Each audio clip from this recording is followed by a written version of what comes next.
Мразот направи пустош на истокот. Во Пробиш Типско изеде најмалку 2 милиони евра.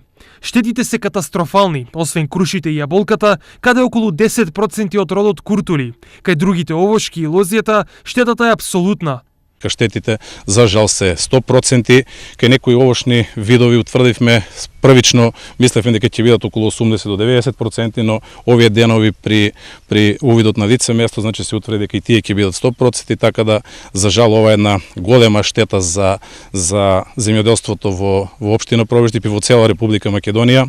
Станува збор за штети на површина од 320 хектари овошни насади и 160 хектари лозови насади, кои лозарите ги чинат милиони. На ова плантажа имаме некаде околу 8 хектара лозов насад, кој пред 3 дена беше запатен од ниски температури, минус 4, во утринските часови ние тука бевме во 4 часот, минус 4, и утрето одма се покажа резултат дека тоа е 100% измрзнато.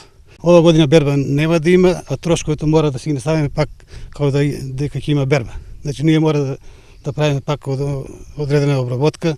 Веќе од страна на владата се формираат комисии за процена на штетите, а земјоделците веќе можат да ги пријавуваат. Ги повикуваме сите земјоделци да се јават во подрачните единици кај што се евидентирани, кај што имаат пријавено капацитети. Со местото на живење, потоа ние во соработка со другите општини ќе комбинираме кој каде ќе оди, односно ако имотот на нашата општина живее во Штип, значи ние ќе правиме проценката, но тоа ќе оде службено, така од документација е потребно само имотен лист, копија од лична карта, односно со изјава дека можеме да ги користиме податоците, копија од трансакцијска сметка и доколку располага со некој друг доказ за сопственост. Поднесувањето на барањата за процена трае до 10 мај, а право за поднесување на барање имаат сите земјоделци, без разлика дали се регистрирани или не.